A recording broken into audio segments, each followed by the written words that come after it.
Demos pase al doctor Fernando para que dé inicio a la sesión de hoy.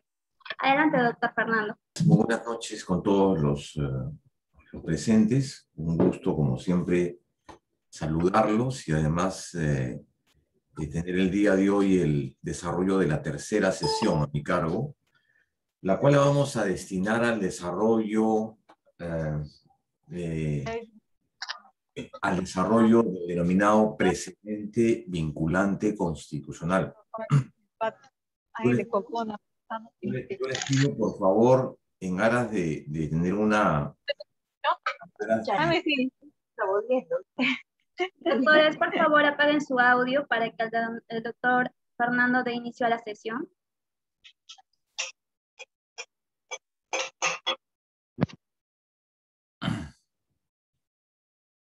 Bien, bueno, les decía que a efectos de garantizar una buena transmisión, les pido por favor que silencien los audios, las preguntas que hubieran lugar en el intermedio o al final de la clase. Bien, el tema en cuestión el día de hoy es bastante amplio, bastante complejo. Les diría que es un tema no solamente importante en el ámbito procesal, también tiene tras de sí una importante, digamos, historia, porque el precedente como término representa una parte importante de la historia del derecho y además también una especial particularidad de un determinado sistema jurídico, el cual se conoce como el common law, o el sistema inglés, y que posteriormente fue a desarrollarse en Estados Unidos, ¿no?, mediante lo que se conoce como el civil law norteamericano, y posteriormente llega pues a América Latina e irrumpe fuertemente en casi todos los ordenamientos procesales y en este caso en el ordenamiento constitucional. Digo que inicialmente en el ámbito procesal, porque la teoría del precedente alude básicamente a la existencia de una decisión judicial que tendría que ser aplicada o reiterada en su núcleo normativo en un caso sucesivo, un caso posterior de naturaleza homóloga.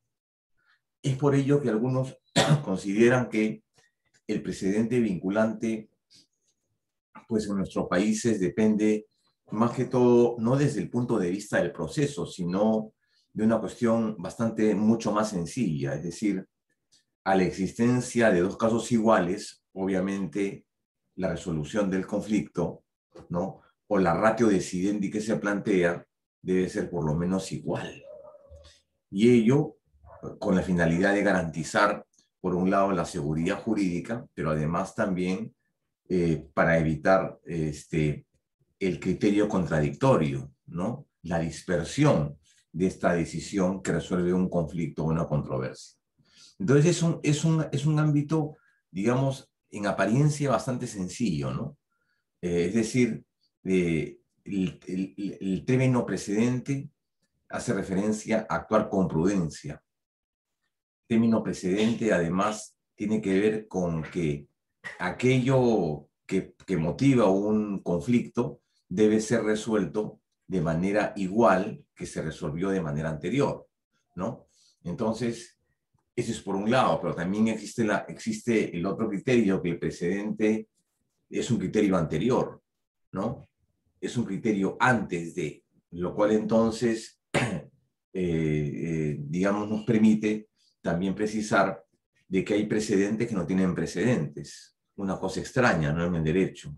Es decir, ¿cómo se puede hablar de un precedente, de un antecedente, sin una decisión anterior que parte de la ratio decidendi podría entonces tomarse en cuenta en el caso futuro de naturaleza homóloga? Es a partir de esa serie digamos, de fáciles problemas de aplicación que el precedente vinculante, digamos, no es comprendido o entendido dentro de su real magnitud. Y además también porque en el Perú irrumpe a partir de la puesta en vigencia del Código Procesal Constitucional, del artículo 7, ¿no?, de este corpus juris y que desde el 2004 ya rige en nuestro país. Y a partir de ellos se han desarrollado, yo les diría, casi en todos los ámbitos jurídicos, estas reglas procesales y estas reglas jurídicas que permiten eso, garantizar la coherencia, garantizar la uniformidad de una decisión judicial. Es a partir del artículo 4 que podemos nosotros hacer una especie de desarrollo de examen. Pero también lo que considero importante es que en la medida en que el precedente vinculante no está contenido o concebido en el Perú como parte de una teoría procesal, es decir, no existe en el Perú una teoría procesal del precedente que considero que debería existir, a falta de esa precisión legislativa o exegética, es que se ha dado un importante e interesante desarrollo en la vía jurisprudencial. ¿Cómo garantizamos que la reiterancia de una decisión sea capaz de satisfacer la necesidad de justicia en casos en los cuales existen situaciones o condiciones homólogas, iguales? Entonces, ese es un primer problema, ¿no? Porque no todos los países, además, le han atribuido al precedente vinculante un nivel de obligatoriedad o de vinculatoriedad. Porque en algunos países existe un precedente más bien persuasivo, en otros es vinculante, en otros resulta obligatorio, ¿no? Y eso determina la existencia de estos dos modelos, del modelo del civil law y del modelo del common law. Yo he traído para compartir con ustedes en esta sesión una filmina que voy a proceder a compartir. Y a partir de eso vamos a tratar de establecer pues cuál es ese rol el día de hoy del precedente vinculante sobre la base de, en primer lugar, establecer cuáles eran esos primeros criterios que se desarrolló con respecto a este término. Porque les digo, en el Perú tenemos una muy limitada regulación en el código, sin embargo, el desarrollo jurisprudencial ha sido sumamente interesante. Algunas ideas, digamos, a modo de introducción, ¿no? Yo diría, como algunas ideas, yo he tenido que resumir esta presentación y voy a obviar probablemente algunos temas por cuestiones de tiempo, ¿no? Y uno primero es este de acá. El Perú asume como modelo, ¿no?, en el ámbito del precedente vinculante, instituciones procesales de ambas escuelas. La escuela del Common Law y la escuela del Civil Law, es decir, la escuela inglesa y la escuela norteamericana. Otro elemento importante a tomar en cuenta que probablemente, digamos, algunos decían que le restaba el hecho de la vinculatoriedad, era que carecía de un sustento constitucional. Claro, en ninguna parte de la Constitución establece que los jueces van a resolver conflictos sobre la base de reglas jurídicas, ¿no? Si ustedes revisan el artículo 139 de la Constitución Política del Estado, no hay una referencia expresa al respecto.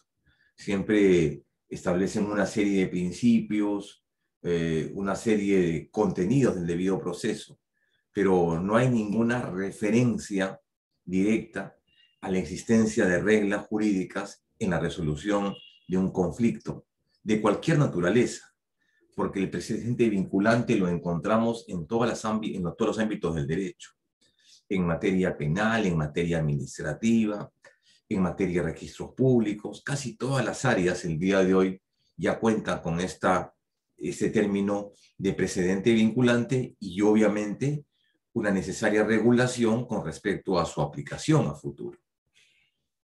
Y esto se debe en el Perú básicamente a la carencia de un desarrollo procesal.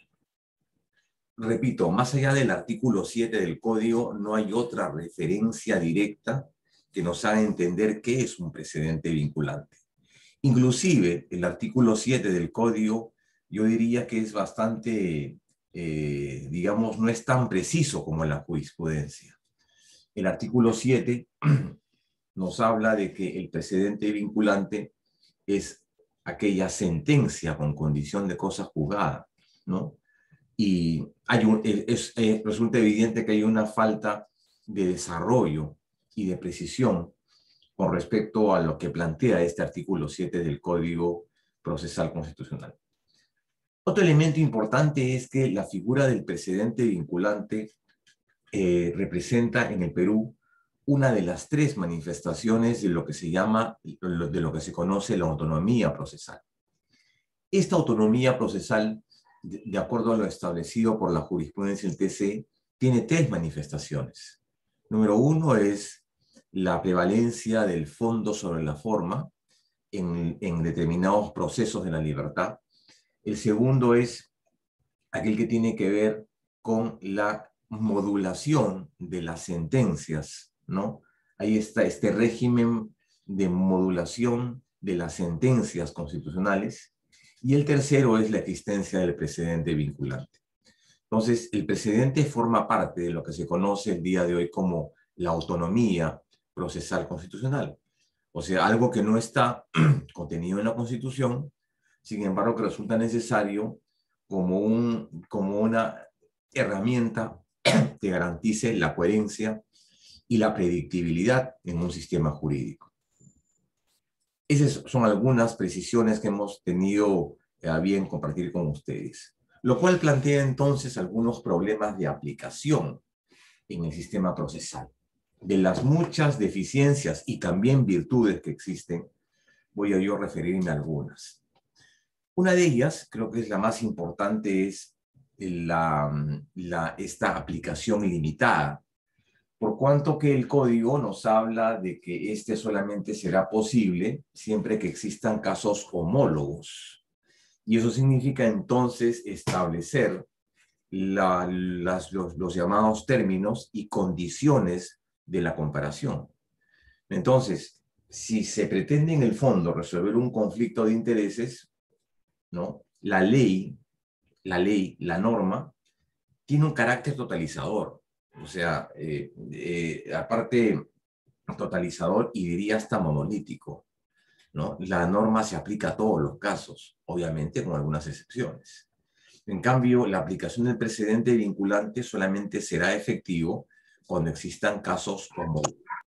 No parecidos, sino casos homólogos. Por lo tanto, carece pues de esta eficacia de carácter general.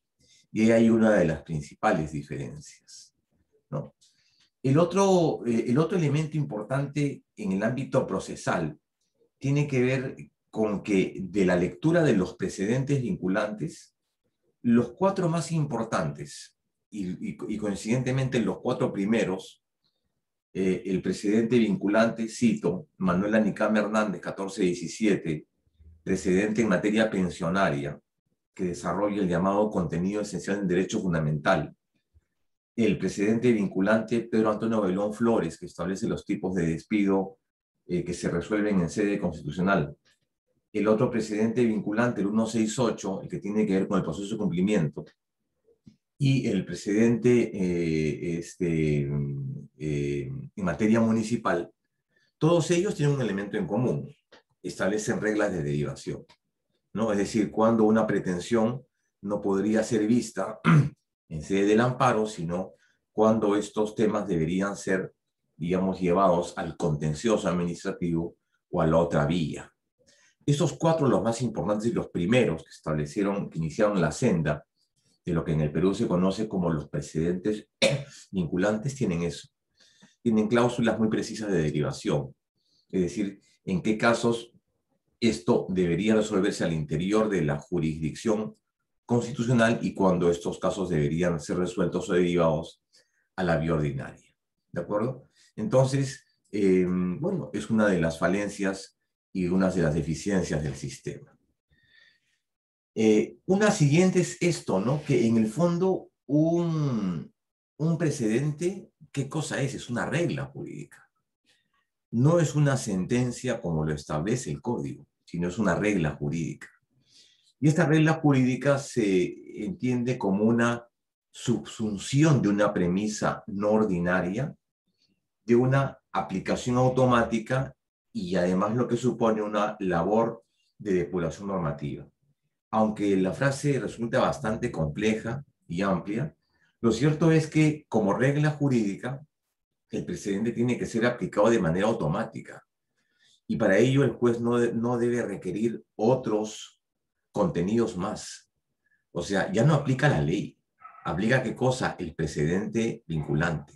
Aplica esa regla jurídica. Yo diría en algunos casos, no en todos, en la mayoría de casos, aplica esta regla jurídica que en el fondo es la existencia de una especial condición en la demanda, ¿no? Que permite entonces resolverla al interior de un proceso constitucional. Entonces, yo diría que en el fondo es una premisa no ordinaria. No ordinaria digo porque una premisa de carácter constitucional, no judicial. O sea, no es una creación del juez ordinario, es una creación del juez constitucional. Y por otro lado, otra deficiencia, que es algo muy común en un Estado constitucional, en el que el Estado y el juez debe ponderar, debe interpretar, debe aplicar una serie de técnicas argumentativas, la proporción, la razonabilidad, la ponderación y todas sus reglas. La técnica del precedente vinculante, pues, impide o excluye toda posibilidad que el juez pueda ponderar. ¿Por qué? Porque el mandato es claro. La regla jurídica te dice esto y lo que debes aplicar, digamos, en el trámite, en el inicio del proceso. Entonces, resulta claro que desde esa perspectiva, el precedente vinculante resulta siendo una técnica bastante limitada. Y no por ello no importante, sino bastante limitada. Y esto nos lleva también a afirmar que en el Perú pues existen dos tipos de criterios jurisprudenciales. Un criterio jurisprudencial basado en lo que dice el artículo 7 del Código Procesal Constitucional y el otro mucho más acabado, a mi modo de ver, mucho más estilizado, mucho más, digamos, desmenuzado, ¿no?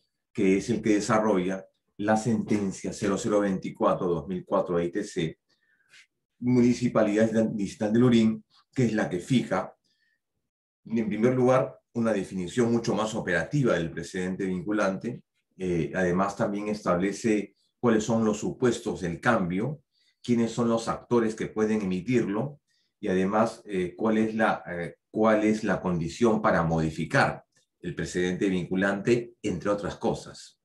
Y además tiene un desarrollo, esta sentencia, muy interesante, porque establece cuáles son las partes de la sentencia constitucional y cuál en el fondo es aquella parte de la misma que podemos identificar como precedente vinculante. Digo esto porque hay una discusión en el sentido que si el precedente vinculante podría estar en la ratio decidendi, o si la ratio decidendi, entendida como la formulación general expuesta en un caso en concreto, podría ser considerado como un precedente, como el precedente vinculante, en consecuencia como una regla jurídica.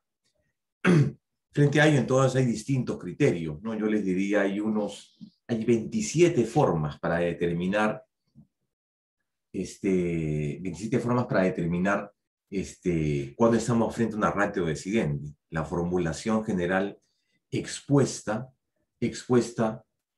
a partir de un caso en concreto, ¿no? Y que resuelve de manera determinante la controversia. Bien, ese es otro elemento. Como les dije, hay varios contenidos, varias reflexiones que debemos abordar antes de desarrollar el tema del precedente vinculante. Este que está acá me parece bastante sencillo de entender. Dice, el precedente históricamente representa siempre un criterio anterior de precedencia. En el Perú, lo que ha ocurrido en más de una oportunidad es que se han dado precedentes sin precedentes. ¿De acuerdo? ¿No? El precedente, ¿qué implica? La existencia de una decisión anterior, porque si no, no habría precedente. O sea, sin la decisión anterior, el precedente no podría existir. Se los planteo de otra manera. Yo tengo 3 hermanos, yo soy el segundo de 3 hermanos. Yo tengo un hermano mayor y un hermano menor. Entonces, yo tengo un precedente, ¿no? Y si yo no existiese, ¿no? Entonces, no existiría un anterior ni un posterior. A lo que voy es lo siguiente, que cuando se habla de precedente, se dice históricamente representa un criterio anterior, ¿no? Entonces, en el Perú no ha ocurrido eso muchas veces. O sea, no se ha fijado el criterio del precedente en atención al criterio anterior. Simplemente creo el precedente como necesidad de cubrir una serie de vacíos, ¿no? Con la finalidad de corregir una incorrecta interpretación por parte del juez en un conflicto de derechos fundamentales. Entonces, ahí se crea el precedente. No sobre la base de una decisión anterior, sino como la necesidad de resolver un conflicto estableciendo una regla nueva. Nueva, pero inicial, no la anterior. Es decir, estamos frente a una suerte de criterios sucesivos y reiterados en el tiempo, ¿no? Estos criterios sucesivos y reiterados en el tiempo establecen este criterio jurisprudencial, pero el criterio jurisprudencial no siempre es considerado un precedente vinculante. Es parte del problema, sí, pero no siempre es considerado un precedente vinculante. Entonces, hay esa visión, o creamos el precedente a partir de un caso en concreto, ¿de acuerdo?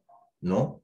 Único, o en todo caso establecemos, digamos, una decisión que pueda tener efectos a futuro. Ambos casos son distintos, ¿no es así?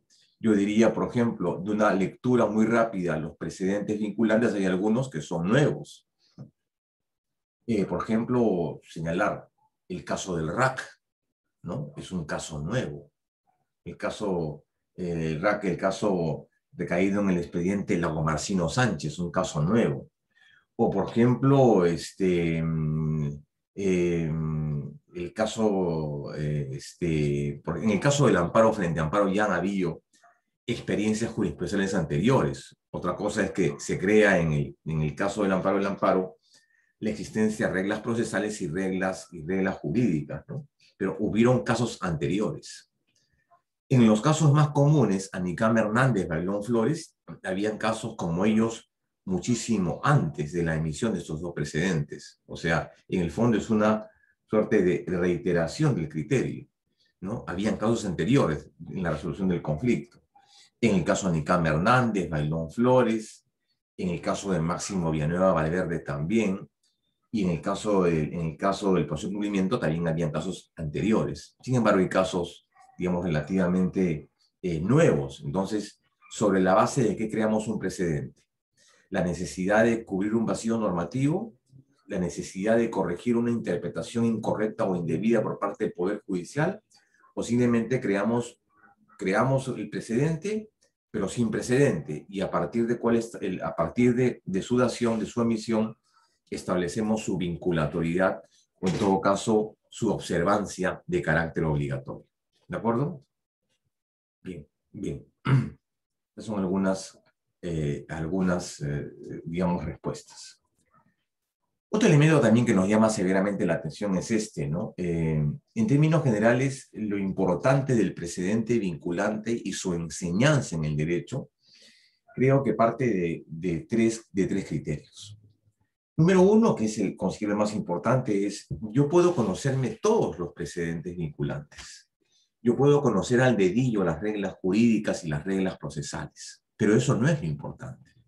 Lo importante en la comprensión del precedente vinculante resulta siendo cuándo lo aplico y, más importante que ello, cuándo no lo aplico o cuándo existe una excepción a la regla. Entonces, ahí, y además de entender de que el precedente vinculante viene a ser, si cabe el término, una especie de síntesis de lo que he dicho anteriormente. Por tanto, no es importante conocer, no es, digamos, no sería lo más importante conocer la regla jurídica, sino cuándo la aplico, ¿de acuerdo? Y que esa regla tiene excepciones, ¿no? Que esa regla tiene excepciones. Ese es un elemento. El otro, que el precedente vinculante no es la respuesta correcta a un problema, es la respuesta material, es la respuesta adecuada materialmente hablando. Porque no es un tema en el cual el juez se adentra para resolver el conflicto, sino es cómo el juez aplica e identifica las condiciones de un caso para aplicar la regla jurídica. Entonces, eso nos lleva a una de muchas conclusiones que vamos a tener más adelante, que el precedente vinculante, el que todo precedente no se interpreta, sino que se aplica. Repito, el precedente vinculante no se interpreta, el precedente vinculante se aplica. ¿De acuerdo? Bien. Y además que toda regla jurídica supone la existencia de siempre una excepción. Entonces también las excepciones son importantes porque estamos hablando de derechos fundamentales, ¿no? Y además también tratar de distinguir entre lo que significa un precedente vinculante o también lo que significa el criterio jurisprudencial o la jurisprudencia uniforme, ¿no? O la doctrina jurisprudencial, que son criterios, son términos que ya vienen formando parte del léxico entre los abogados, ¿no? Pero a pesar del tiempo de sudación, todavía existen una serie, digamos, de temas que no están claros. ¿De acuerdo? Bien. A ver, entremos a desarrollar algunos. Quiero solamente enfocarme en hacer dos precisiones desde el punto de vista histórico, pero muy interesante. Les decía que históricamente el precedente vinculante se instaura ¿en dónde? En Inglaterra, ¿no? En los primeros periodos de la historia inglesa, en el sistema que después crea el sistema del Common Law. Y acá lo que se manejaba o lo que inicialmente se planteaba era esto, la figura del established rules, ¿no? Que no se sustenta, pues, en la opinión del juez, sino en el caso especial, en el criterio muy particular de un juez. Y hay un caso interesante en el cual nosotros ya podemos identificar la existencia del término precedente vinculante, digamos, con la aparición de varios estudiosos, ¿no? Cardoso, Holmes, las sentencias del juez Blackstone, entre otros, hablaban de estos temas. Sin embargo, hay uno en especial, es el caso Beamish versus Beamish, que en Inglaterra suscitó la existencia del término precedente. El caso Beamish versus Beamish, ¿no? Era un caso que, según tenemos el dato histórico, era una discusión de bienes de un matrimonio. Lo importante no es acá la decisión del juez, ¿no? En esta controversia. Un matrimonio que decide divorciarse, entonces hay una necesaria separación de bienes. Sino lo que el juez plantea en este caso es un tema importante, porque a partir de eso ya se puede hablar de un precedente vinculante. Y el juez dice lo siguiente: los jueces inferiores están sometidos a lo que diga el juez superior o la instancia superior. Igualmente, los jueces superiores o las cortes o tribunales están sometidas y se vinculan a su propia decisión. A partir de ese criterio es que ya el tema del precedente vinculante comienza a asumir en distintos modelos, digamos, cierto nivel de eficacia. Algunos los consideraban vinculantes, otros más bien los consideraban persuasivos, algunos los consideraban, digamos, flexibles, otros más bien los consideraban estáticos, dependiendo principalmente del modelo en que podíamos ubicarlo.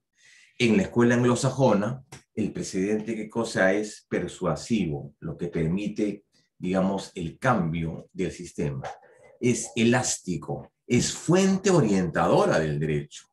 No así como ocurre en el sistema norteamericano.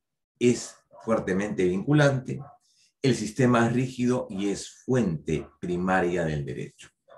La diferencia entre el sistema norteamericano y el sistema anglosajón es que el sistema norteamericano permite el cambio del precedente, pero obviamente y establece como requisitos o exigencias la fijación de las razones por las cuales se cambia el precedente vinculante.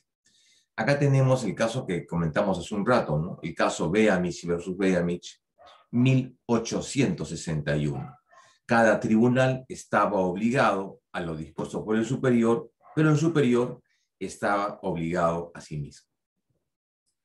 Quiere decir entonces que a partir de estos estudiosos, ¿no? Cardoso, Salmon, Blackstone y demás, ya podemos identificar, digamos, algunas tendencias propias de lo que significa el precedente vinculante. Y digo esto porque el precedente vinculante pues no comienza en el Perú el año 2004. Eso sería absurdo, eso sería una pretensión, bastante pretencioso, ¿no? El precedente comienza a partir de 2004. No, el Perú recoge, el código recoge esa figura procesal. Pero antes de eso hay libros y tratados, investigaciones, escuelas jurídicas que permiten entenderlo. Blackstone hablaba acerca de esto, hablaba acerca de la teoría declarativa. El derecho es una entidad y existe independientemente de la decisión judicial. Existe un cuerpo preexistente a un tribunal que es la manifestación del derecho. Es decir, acá lo que dicen que es, claro, una tesis más bien negativa del precedente. Acá, bueno, el precedente puede darse lo que algunos llaman, tratando de interpretar este criterio, ¿no? Lo que algunos llaman precedente, ¿qué cosa es? No es otra cosa que la existencia de una decisión judicial, ¿de acuerdo? Y que el precedente existe posterior al derecho. Sí, ahí quiere estar, ahí quiere estar. Dale, Zen.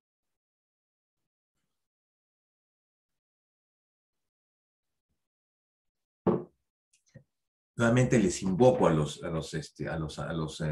amigos que nos escuchan, si es que pueden silenciar sus micros, por favor. ¿Sí? Bien. No sé, Briseida, pues no sé si puedes ayudarme con eso.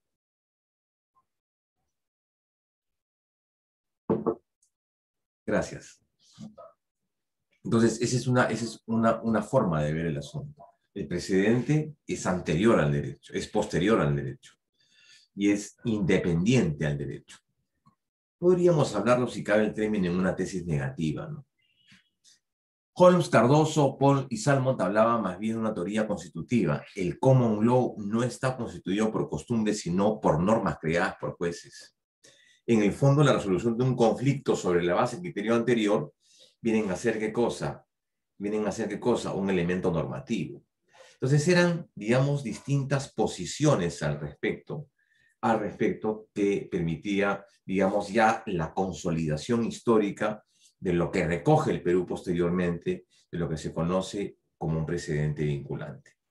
Acá la presencia de estos dos tipos de precedentes, los precedentes declarativos y los precedentes creativos. El declarativo es la mera aplicación de una norma jurídica ya existente, y la creativa es elabora una nueva regla. En el primer caso la norma se aprueba, en la norma es para el futuro. En el Perú existe mucho de ello, ¿no? En el Perú, como dije hace un rato, existen precedentes que son nuevas reglas, o sea, reglas novísimas. Y hay otros casos que se dan sobre la base de un criterio anterior, ¿no? Digamos, no necesariamente nuevo, ¿no? Es decir, cómo creamos la figura de un precedente sin precedente. La norma te dice, ¿no? El precedente vinculante, ¿qué cosa es? La regla jurídica expuesta en un caso en concreto, pero aplicado a un caso homólogo, un caso futuro, no un caso anterior, un caso futuro. Por tanto, es importante también ver el elemento temporal. Y además la presencia de estos precedentes obligatorios y persuasivos, ¿no? Los jueces podrían tomarlo en cuenta. Dependiendo de ello, entonces, habría también que señalar de qué modelo estamos hablando, porque en muchos países, repito, que tengo el concepto, entienden que el precedente es persuasivo, pero no es vinculante. Entonces, ahí viene un tanto digamos, la importancia de su aplicación, porque si es persuasivo, no es vinculante. Si es persuasivo, resulta siendo, no es obligatorio. El persuasivo, como su nombre lo dice, ¿qué cosa? Resulta siendo una invocación, ¿no? El precedente peruano tiene un contenido de precepto invocativo, en el sentido de la observancia en el criterio a los abogados y jueces. pero esa es una parte que no resulta la parte dura. La parte dura viene a ser ¿qué cosa? La regla jurídica expuesta en el caso en concreto.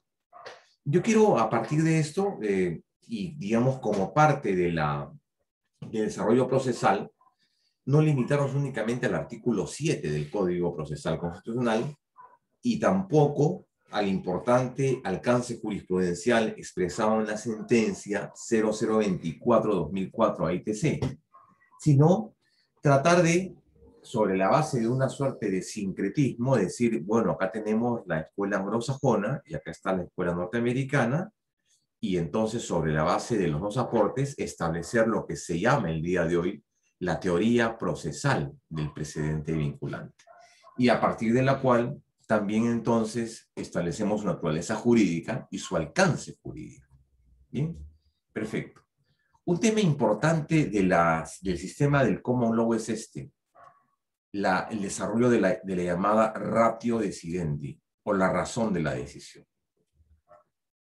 Muchos discuten si es que la ratio decidendi viene a ser ¿qué cosa? El precedente vinculante. ¿Es o no es? O sea, la razón de la decisión, la regla jurídica establecida por el juez sobre la base, que resulta siendo la base de la decisión, que de manera determinante opta por resolver el caso de manera estimativa o de manera desestimativa. ¿De acuerdo? Es la razón, digamos, fundamental, la razón base por la cual el juez justifica su razonamiento.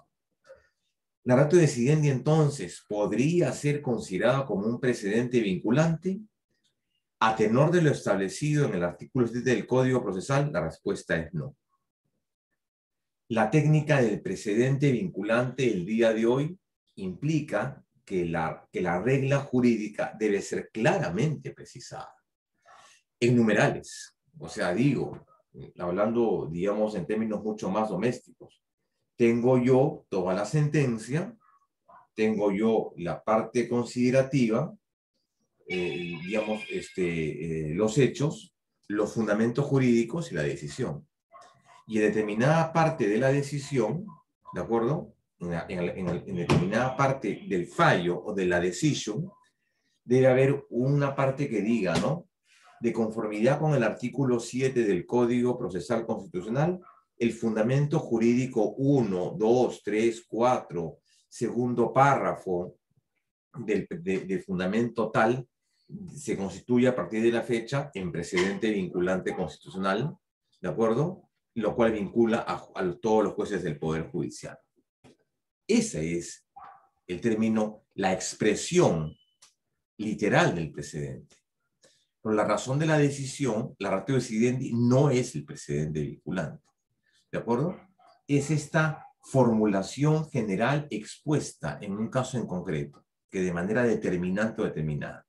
Ahora bien, si el propio, si la cita textual en la decisión te dice, claro, el fundamento jurídico 7 de la sentencia, que además tú consideras que es una ratio decidendi, es entendida como un precedente vinculante, perfecto. ¿A qué voy con ello? Que el precedente vinculante debe estar precisado en la sentencia. ¿En dónde? En la parte del fallo. ¿Ya? ¿Que puede involucrar, que puede contener una ratio decidendi? Sí. Claro, puede hacerlo, pero con esa condición, que lo precise, lo cual no es correcto afirmar y decir que la ratio decidendi es el precedente vinculante. No, eso es un tema, yo diría, incorrecto. Bien. En la escuela norteamericana encontramos también algunos aportes importantes en materia de lo que hoy se conoce, digamos, esta teoría del precedente vinculante. La escuela norteamericana, digamos, plantean algunos hechos o algunas características, ¿no? Los precedentes deben ser cumplidos en la medida de lo posible. Los tribunales pueden apartarse del precedente si es que involucra un daño social. Están obligados a seguir sobre los precedentes. Criterios muy generales en materia de esta aplicación. Aquí, por ejemplo, un criterio, un aporte del Código norteamericana, la dissenting opinion, procedimiento contenido en una discusión para que los jueces puedan ubicar la ratio correcta. ¿Acaso no es cierto que cuando el Poder Judicial, por ejemplo, crea también sus precedentes, los jueces crean sus precedentes, también deben determinar, pues, qué parte de la sentencia es un precedente? Así como lo hacen los tribunales administrativos, así como lo hace, por ejemplo, Servir, o así como lo hace el tribunal de la SUNARP. Dicen qué parte del precedente es la que vincula. Entonces, la dissenting opinion, o una opinión disertante, ¿de acuerdo? Es eso, un procedimiento contenido en una discusión para que los jueces puedan ubicar correctamente la ratio debida. ¿Por qué? Porque yo puedo partir de un criterio, digamos, a ver, hablemos de un caso en concreto. Yo puedo tener en un caso en concreto, por ejemplo, la necesidad de aplicar la regla jurídica dispuesta en el precedente Elgo Ríos Núñez. Precedente vinculante constitucional que lo que hace es establece los criterios para determinar la vía idónea. Contencioso versus amparo. Este precedente es un precedente vinculante, ¿de acuerdo? Ya, pero cuando el juez quiere aplicar este precedente vinculante tiene un problema muy grave, porque el precedente vinculante en la sentencia Elgo Ríos Núñez no tiene reglas jurídicas. ¿Qué cosa tiene? Criterios orientadores. Repito, no hay reglas jurídicas. Lo que tiene, ¿qué cosa es? Criterios orientadores. Y el criterio orientador es un concepto abierto, sometido a una, digamos, variada interpretación. ¿Y qué dijimos hace un rato? El precedente no se interpreta, el precedente se aplica. Entonces, frente a ello, yo les diría, claro, los jueces entonces dirán, bueno, ¿qué parte del precedente es aplicable en este caso? Para ello ocurre esta dissenting opinion, porque hay 4 criterios orientadores de interpretación abierta en la sentencia del Ríos Núñez. Entonces, es un caso en el cual hay un hierro, considero, por parte del TC, en la falta de precisión de una regla jurídica en la sentencia Elgo Ríos Núñez. Repito, precedente vinculante que desarrolla la idoneidad de la vía. Otro elemento interesante que también aporta la escuela norteamericana es la presencia del llamado overruling constitucional, que es una suerte de modulación con respecto a los efectos de la sentencia. En el overruling expresa la posibilidad, conforme lo ha dicho en la sentencia Hernán Calegari Erazo, la posibilidad de que se puedan modular los efectos de una decisión judicial en el tiempo, a futuro, ¿de acuerdo? Informando a la comunidad la existencia de un cambio en la jurisprudencia. ¿Para evitar qué cosa? Para evitar esa situación, esa crítica social en el sentido del criterio ha cambiado en el tiempo. Lo que pretende la técnica del overruling es eso, es supeditar los efectos de la decisión a futuro sobre la base de un cambio legislativo.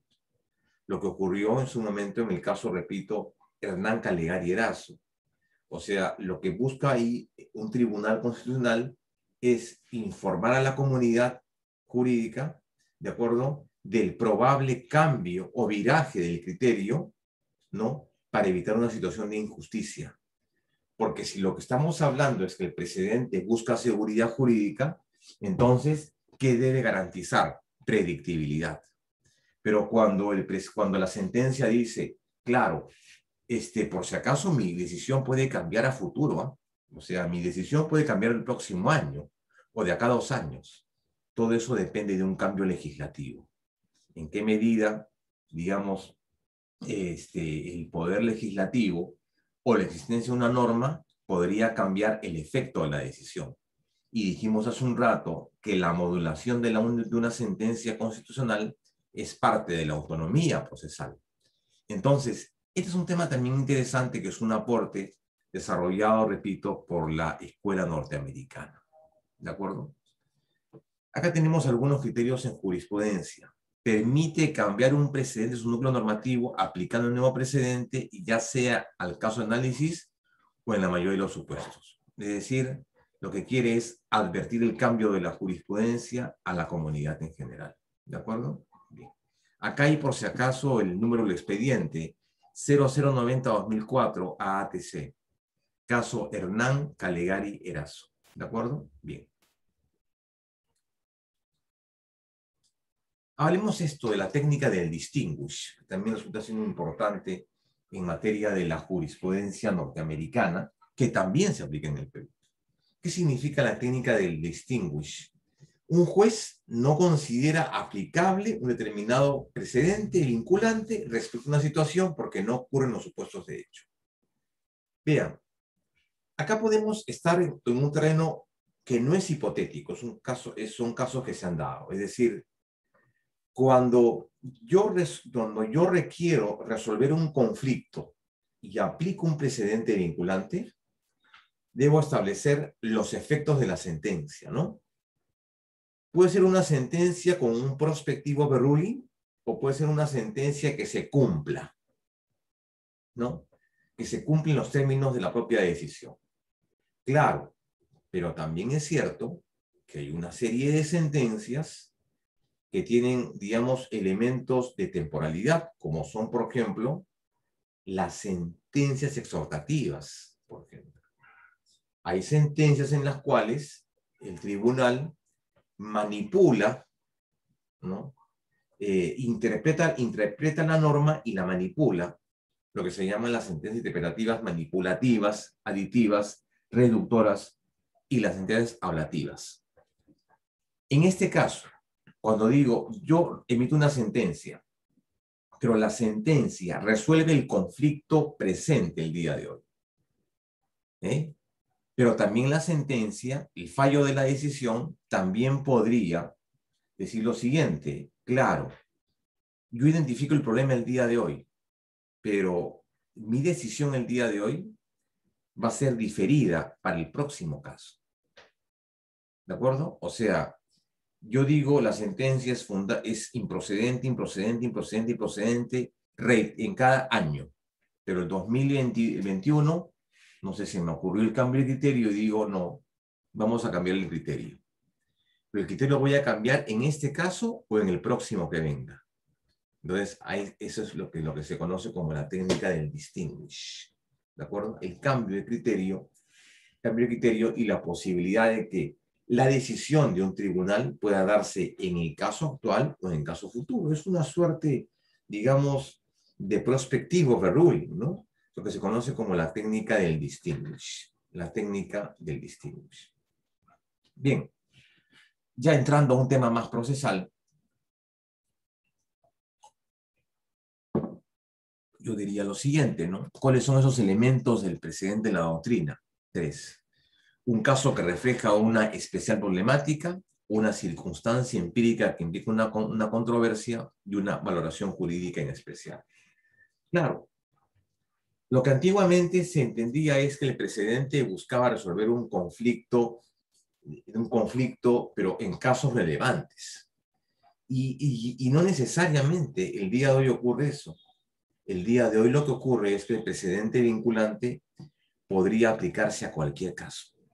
O sea, cualquier controversia podría demandar o podría ocupar a un tribunal constitucional el emitir un precedente vinculante. O sea, ahí no hay ninguna duda, ninguna, digamos, limitación. Cualquier caso podría ser resuelto en términos de un precedente vinculante. ¿Y qué se requiere? Esto: una especial problemática, una circunstancia empírica y una valoración jurídica en especial. Si no, revisen los anteriores precedentes, los precedentes iniciales. Bailón Flores, Canicam Hernández, Máximo Villanueva Valverde, entre otros, no tienen, pues, digamos, no son casos emblemáticos, ¿no? No son casos, digamos, difíciles, complejos, ¿no? Son casos en los cuales, pues, es necesario que se establezca un criterio a futuro en atención a la fijación de una regla jurídica aplicable en el tiempo. ¿De acuerdo? Bien. Bien. Hablemos un poco de lo que es el precedente vinculante. Acá tenemos ya un poco aterrizando en el día de hoy. Precedente vinculante, ¿qué cosa es? Es en doctrina un sistema jurídico conformado por un principio de reglas que reciben el nombre del case law, extraído de las decisiones de los jueces de manera persuasiva y obligatoria. ¿De acuerdo? Persuasiva, yo diría persuasiva o obligatoria. O es una invocación o es un mandato. ¿De acuerdo? Bien. Entonces, ese es un precedente vinculante. Ahora, ello también se puede enfrentar a una serie de problemas, porque yo digo, claro, es un conjunto también de decisiones emitido por determinado juez o tribunal, un conjunto de decisiones, es el universo de decisiones, precedente, eso se llama jurisprudencia, ¿de acuerdo? El precedente es entendido, case law, ¿de acuerdo? El caso en concreto y la aplicación de una regla jurídica. Al menos así lo entiende el sistema peruano en el artículo 7 del Código Procesal Constitucional. Bien, acá pueden existir además una serie de conflictos. El conflicto jerárquico, el conflicto de especialidad y el cronológico. En los tres casos, yo creo que en el primero yo diría, claro, el conflicto jerárquico, ¿cuál es el que vale? El que tiene mayor jerarquía. Ya dijo en el caso Beamis versus Beamis, los jueces inferiores están sometidos a lo que diga el juez superior, y el juez superior se autovincula a su propia decisión. Aquí el precedente es de arriba para abajo. El precedente es vertical. El precedente es de manu militari, de arriba para abajo. De cumplimiento obligatorio. ¿De acuerdo? De cumplimiento obligatorio. El precedente no es posible de ser incumplido.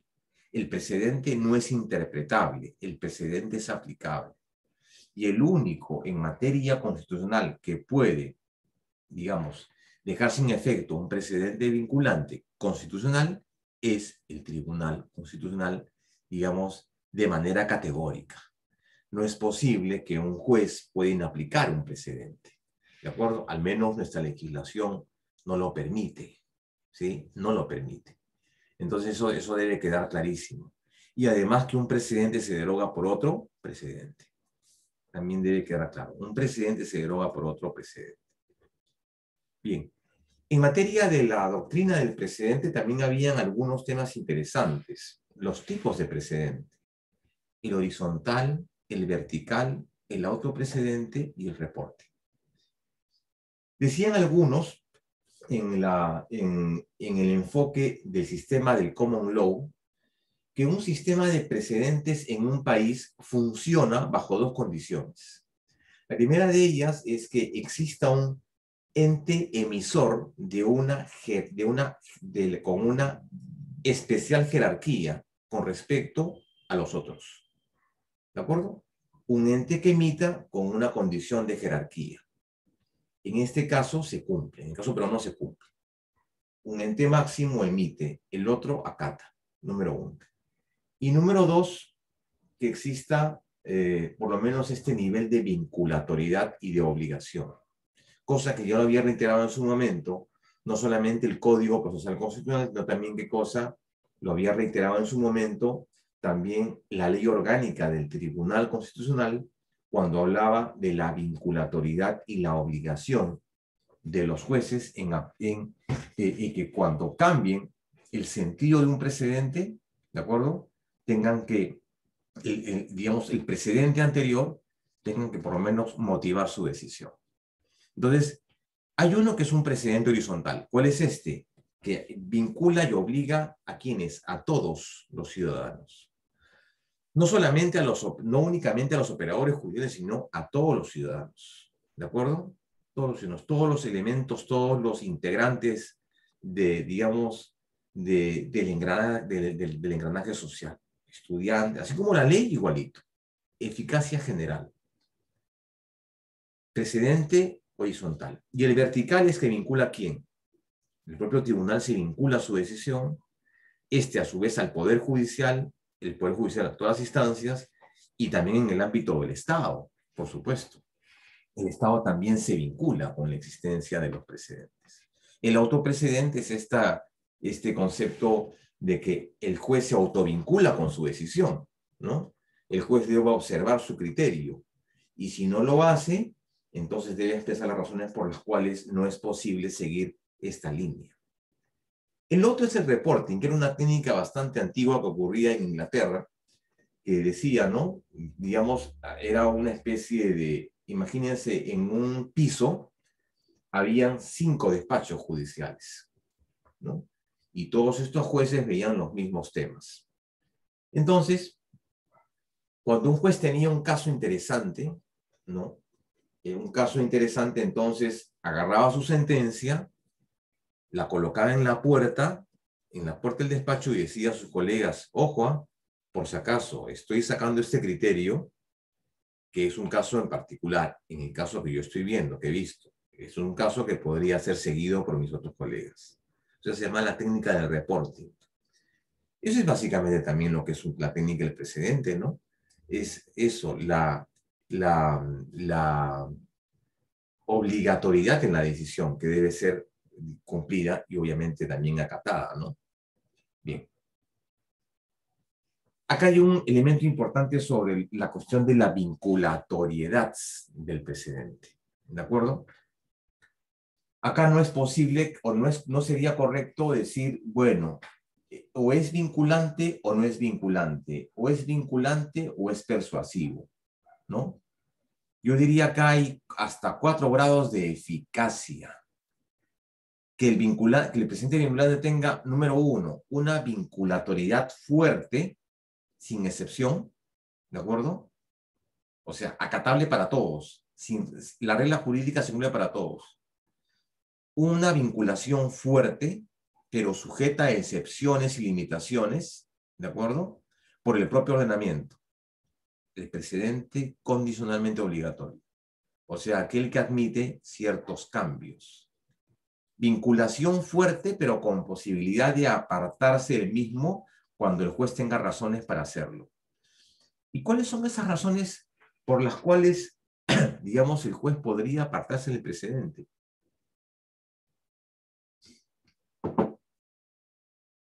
Pienso. La aplicación del precedente afecta el derecho de la parte. Número 1. Número 2. El precedente vinculante se basa en un error o en una premisa incorrecta. Número 3. El cambio de la norma.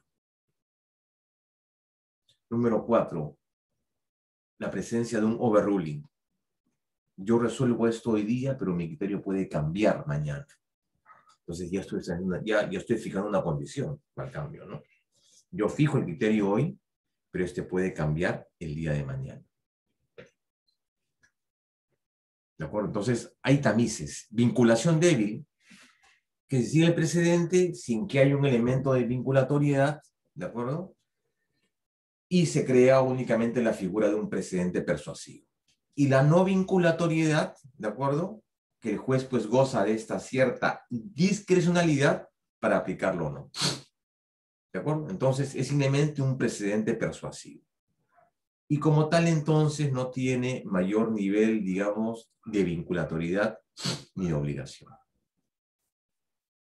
Bien, quería saber si hasta ahora había alguna pregunta del público. Ya estamos 8 y 8 de la noche, nuestra sesión hasta las 9 de la noche. Así que si hay alguna pregunta, o activan su micro, o levantan la mano, o lo hacen por escrito. ¿De acuerdo? No hay, por mi parte no hay mayor inconveniente. O levantan la mano, lo hacen por escrito, o activan el micro. Bien, ¿alguna pregunta hasta aquí de lo que hemos resuelto, de lo que hemos desarrollado?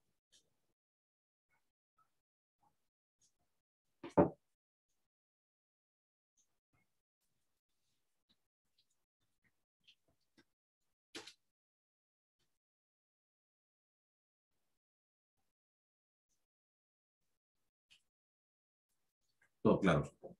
Perfecto.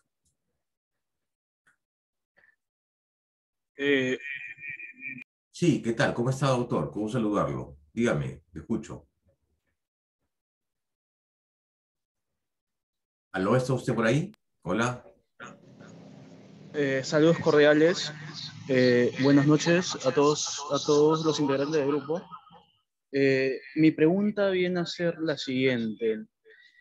Conflictos entre precedentes progresistas y conservadores. La problemática en sí. Bueno, yo le diría, estimado colega, lo siguiente. No es que existan en el universo de sentencias que se han dado, no existe, a mi modo de ver, esa interesante denominación que usted ha hecho, ¿no? Los progresistas o los moderados. En el ámbito de la clasificación de los precedentes, en atención a lo que dijimos hace un rato, en el origen, el precedente horizontal, vertical, el reporting y el autoprecedente. Ahora, que el precedente vinculante podría tener, digamos, a futuro el contenido de una regla jurídica, de una mayor apertura, estableciendo la posibilidad que esa regla jurídica pueda cambiar, no solamente por el hecho del tema en conflicto que podría requerir, les diría, hasta dos situaciones. Por un lado, el cambio de la ley, y por otro lado, digamos, lo que ha ocurrido ya en jurisprudencia, el avance de la ciencia. Pero no son casos muy usuales, son casos bastante raros, en el sentido que el propio tribunal establezca un criterio a futuro y dé, digamos, muestras de un cambio en el tiempo. Y quiero dar un ejemplo para que se me entienda mejor. Imaginémonos que el caso Estrada, por ejemplo, que no llegó al Tribunal Constitucional, ya hubiera llegado. Entonces el tribunal tiene entre manos resolver esta controversia. Y dirá, pues, perfecto, o sea, acá hay un tema en el cual yo debo fijar una posición.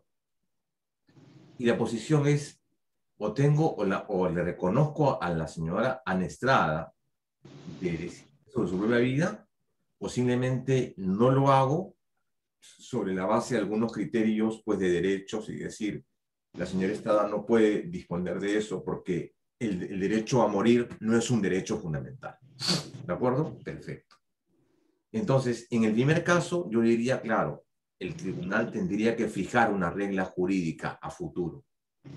La regla jurídica también involucraría, ¿qué cosa? Un debate ético, un debate científico. ¿No es así? Bien. Ahora, ese es un caso. Otro caso, yo por ejemplo diría en el caso de el señor, este caso en el cual el tribunal desestima el pedido del señor, ahorita se me dio el nombre, de este ciudadano peruano que se casó en México con un ciudadano mexicano, y que el tribunal dijo, bueno, desestimó el pedido señalando de que había una prohibición expresa en la Constitución Política del Estado y en las normas del Código Civil. Bueno, pero el tribunal hubiera tenido también una posible apertura a eso, ¿no? Porque obviamente van a llegar más casos como ese. Ahora, digo, el hecho que el tribunal vea casos como ese no significa que existe, digamos, en un lenguaje vulgar, diríamos, claro, hay un precedente, hay un criterio anterior, pero precedente en términos del artículo 7 del Código, no necesariamente. ¿De acuerdo? Entonces, yo puedo entender su comentario, estimado colega, que claro, a futuro y en casos, digamos, bastante complejos, se podría hablar, digamos, de estos precedentes progresistas, ¿no?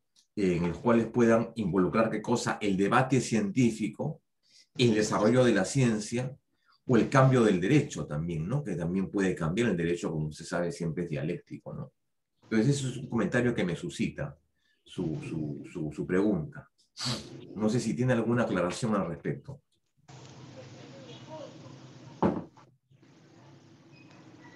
Doctor, ¿tendría alguna aclaración al respecto? ¿Algún comentario más?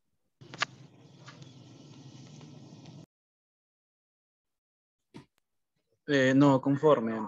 Listo. Perfecto. Bien. Acá tenemos algunas funciones de este precedente vinculante. Y digo esto porque no solamente el precedente vinculante es a criterio del artículo 7 del Código esta regla jurídica, sino como parte de un sistema, de un proceso constitucional, tiene una serie de beneficios. ¿De acuerdo? Una serie de funciones en la labor de determinar este contenido normativo. Y acá solamente de manera muy breve, muy sencilla, voy a identificar tres funciones. Una, la de certeza. ¿Qué duda cabe que el elemento de la certeza y la seguridad jurídica es un elemento importantísimo en la cuestión de la justicia? ¿De acuerdo? La certeza, ¿qué significa básicamente? Este es el hecho de facilitar al ordenador jurídico el trabajo de las sentencias. ¿De acuerdo? A reunir y tratar de justificar su decisión por un criterio anterior. O sea, ahí yo creo que es además de una razón contenida y vinculada con una motivación, o sea, señor, yo estoy expresando la razón por la cual resuelvo este caso porque existe un caso anterior. ¿De acuerdo? El elemento de la certeza. Este elemento de este elemento de una organización, ¿no? Y acá, por ejemplo, lo que se busca, básicamente, ¿qué cosa es? Es tratar de mejorar el concepto de la administración de justicia. ¿De acuerdo? O sea, ya establecer líneas jurisprudenciales, criterios uniformes que permitan en el fondo garantizar, garantizar esta labor de la justicia constitucional, ¿no? Establecer, repito, criterios jurisprudenciales, líneas de desarrollo del derecho que podamos hablar el día de hoy, por ejemplo, de precedentes en materia laboral, precedentes administrativos, precedentes en materia penal, precedentes en el ámbito procesal y precedentes en el ámbito de los derechos fundamentales. O sea, ese es un elemento, digamos, que se desarrolla a partir del reconocimiento de la existencia de precedentes vinculantes. Este de acá, que es el último, no menos importante, ¿no? La función obviamente normativa. Y yo diría acá que todavía subsiste, pues, en el escenario jurídico peruano con respecto a esto, ¿no? ¿Cuál es el nivel que ocupa el precedente en el Perú? ¿De acuerdo? ¿Cuál es el nivel? ¿Cuál es la jerarquía que tiene un precedente en el Perú? Eso ha sido resuelto ya por la jurisprudencia, pero pareciera no con tanta claridad, porque el precedente no es ley en principio. ¿De acuerdo? El precedente no es ley. El precedente no es ley. El tribunal ha dicho en la sentencia 0024-2004, el precedente tiene por tales efectos similares a una ley, pero no es ley. ¿De acuerdo? Similares a una ley, pero no es ley. El precedente no es ley. El precedente tiene algunos contenidos similares a una ley, pero no es ley. Pero además,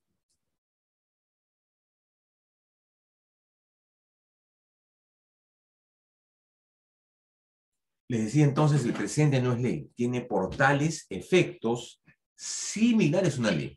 Ahora bien, vean ustedes el elemento, gracias, vean ustedes también el elemento de clasificación, ubicación jerárquica.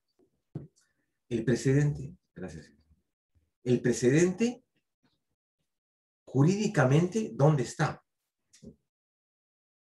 Cito al profesor, cito la existencia de esta figura kelseniana, de la pirámide kelseniana. ¿Dónde está el precedente? ¿En el primero? ¿En el primer nivel? ¿Segundo? ¿Tercero? ¿Cuarto? Está en el último. Perdón, mejor dicho, en el penúltimo nivel. Comparten este nivel sentencias, laudos y precedentes. Sin embargo, ya se ha asumido el día de hoy que siendo el precedente vinculante una consecuencia de una especial interpretación por parte del órgano de control de la Constitución, el precedente es una norma adscrita a la Constitución. Repito, es una norma adscrita a la Constitución, vinculante y obligatoria. Entonces, a pesar de su ubicación jurídica en el penúltimo lugar de la pirámide kelseniana, pero en puridad el día de hoy se reconoce en este Estado de Derecho Constitucional que el precedente tiene su ubicación. ¿Dónde está? Es una norma adscrita a la Constitución, básicamente. Bien. Vemos algunos conceptos que a veces se prestan a confusión cuando hablamos de precedente. Y les digo eso, ¿saben por qué? Son siempre comentarios que siempre uno recibe de los colegas, ¿no? De los colegas. Muchos colegas, amigos míos, que acuden a mí, no tanto por mi sapiencia o por mi capacidad académica, sino por la amistad. Y dicen, no, doctor, vea usted, quiero presentar esta demanda. Y bueno, lo cierto es que he encontrado algunos datos, ¿no?, para sustentar la demanda. Y además también, además también he identificado la presencia de precedentes que ha emitido el Tribunal Constitucional al respecto. Entonces yo digo, bueno, qué interesante, ¿no? O sea, que hay un criterio anterior, ¿no? Digamos, que coadyuve a la posición de la demanda actual. Entonces, cuando veo el expediente, yo no veo, pues, ningún precedente, ¿no? Lo que hay es decir, hay referencias a sentencias anteriores del tribunal, pero que no son precedentes. Entonces hay que distinguir el concepto de jurisprudencia, de precedente, jurisprudencia vinculante, obligatoria, y de la doctrina jurisprudencial, que son cosas totalmente distintas. ¿De acuerdo? Muy brevemente, y aclarando estos puntos, yo diría esto que está acá. A ver, ¿qué se entiende por jurisprudencia? Es el conjunto de resoluciones judiciales que los magistrados emiten en su función, en su labor. ¿De acuerdo? La jurisprudencia es la reiterancia obligatoria nacida de la apreciación jurídica. ¿De acuerdo? Esa es la jurisprudencia. Yo diría que todo precedente es una jurisprudencia, pero no toda jurisprudencia es un precedente. ¿Y qué distingue de un precedente una jurisprudencia? Que el precedente contiene, ¿qué cosa? Una regla jurídica. Mientras que la llamada doctrina jurisprudencial, que es un tema bastante familiar o viene de la misma familia, el mismo tronco del derecho, viene a resultar, ¿qué cosa? Esto. Soluciones judiciales referenciales que carecen de obligatoriedad, por lo que no son fuente de derecho y pueden apartarse cuando se crea conveniente. O sea, la doctrina jurisprudencial no obliga, no vincula. ¿De acuerdo? Cuando hablamos de una doctrina jurisprudencial, cuando hay una reiterancia en casos. Una reiterancia en casos. Por ejemplo, voy a dar uno para que vean ustedes cómo opera esto. Pero es de manera muy genérica. Digo, la aplicación es genérica. Pero, por ejemplo, genérica, sin embargo, existe, bueno, cierto nivel de vinculación. Voy a dar un caso. Hay un caso que hace algunos años ocurrió que cuando en las Fuerzas Armadas y Policiales, en las escuelas de formación policial y militar, las mujeres cadetes en el proceso de formación quedaban embarazadas. Entonces, el comando o la superioridad consideraba que eso era una falta grave y disponía su separación definitiva, una sanción administrativa y además reglas muy duras con respecto a esta situación. Estos casos se han presentado más de una oportunidad. Entonces el tribunal entendió que este era un tratamiento arbitrario, ¿no? ¿Y qué dijo básicamente el tribunal? Como una jurisprudencia, dijo, bueno, en estos casos debe entenderse que una vez que la mujer dé a luz, podría retomar su condición de cadete activo, ¿no? O sea, de cadete en el servicio. Y que esto no debería ser considerado como un demerito ni como una sanción, sino como una situación, digamos, normal en el sentido de un embarazo. Una mujer que podría ser considerada, claro, ¿no? Como una contravención a los reglamentos, a las normas internas, pero que tampoco podría motivar pues una sanción drástica, definitiva, draconiana por parte de la autoridad. Esos casos, ¿cuáles son? Criterios jurisprudenciales. Doctrina jurisprudencial. Se reitera en más de una oportunidad. ¿De acuerdo? Bien. Veamos el tema del precedente. Ya desde el punto de vista procesal. Acá quiero entrar ya al punto de vista procesal legislativo.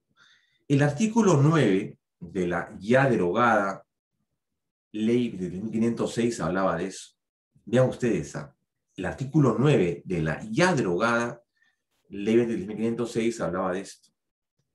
Las resoluciones de habeas corpus y amparos sentarán jurisprudencia obligatoria cuando de ellas se pueda desprender principio de alcance general. Sin embargo, dice, al fallar en nuevos casos, apartándose el precedente, los jueces aplicarán las razones de hecho y de derecho. Este término precedente no es el precedente vinculante constitucional que estamos desarrollando el día de hoy. Ese es el criterio anterior. O sea, el precedente en el sentido del criterio anterior. ¿De acuerdo? O sea, el término precedente acá no alude al artículo 7. El término precedente hace referencia a la existencia de una sentencia anterior. ¿De acuerdo? Por tanto, queda únicamente como una referencia, digamos, referencia legislativa. Nada más. Carácter vinculante y obligatorio, que está implícito acá en este artículo 9. O sea, yo diría también, claro, perdón, la jurisprudencia es vinculante. El presente también es vinculante. La jurisprudencia es obligatoria. El presente también es obligatorio. Entonces, ¿dónde está la diferencia? Ambos son vinculantes, ambos son obligatorios. ¿Dónde radica la diferencia? La diferencia radica, y lo voy a reiterar por cuarta vez, que la diferencia está en que el precedente implica que es una regla jurídica de alcance general. La jurisprudencia no.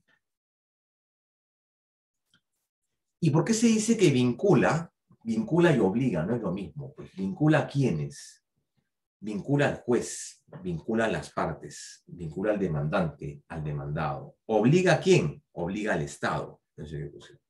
Vean ustedes. Y el juez se autovincula con su decisión, también es importante. Ustedes saben que en materia de los procesos, los procesos usuales son obligatorios, ¿no? O sea, no hay forma de, digamos, de desoír o de aplicar una decisión como esta. De acuerdo al nivel y la jerarquía de emisión de una sentencia en materia de un proceso constitucional, esta adquiere la condición de última y definitiva instancia.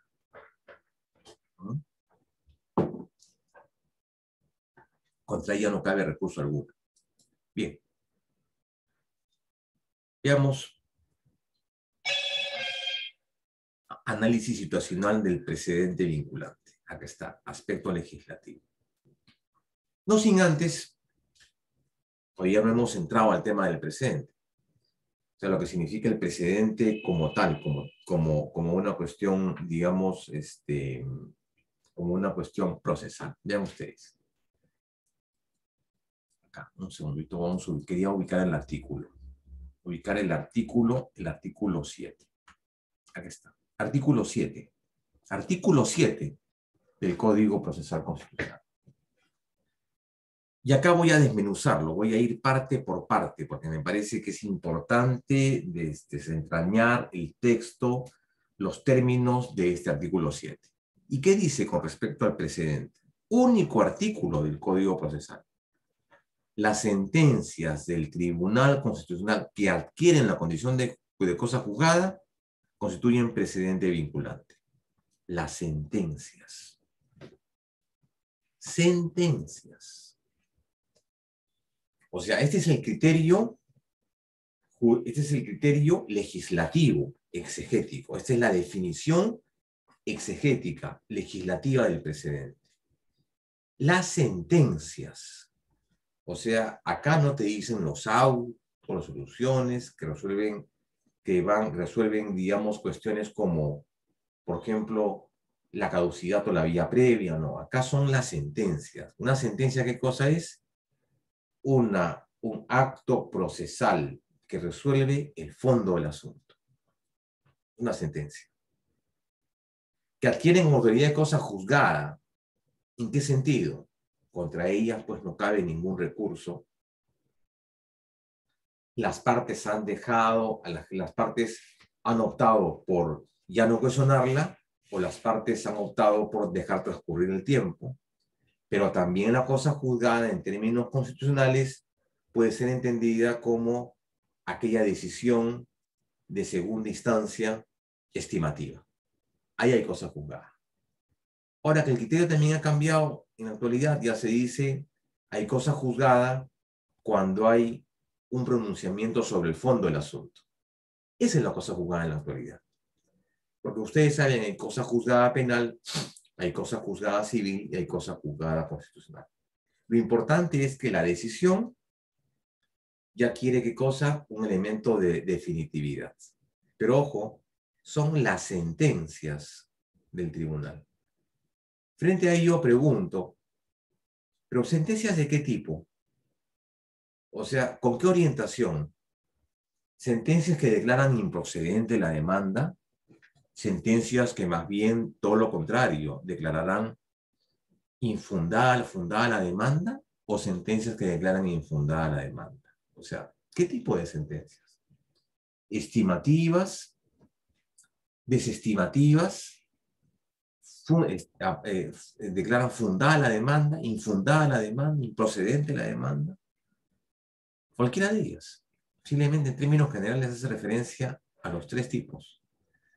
Sentencias estimativas y sentencias desestimativas.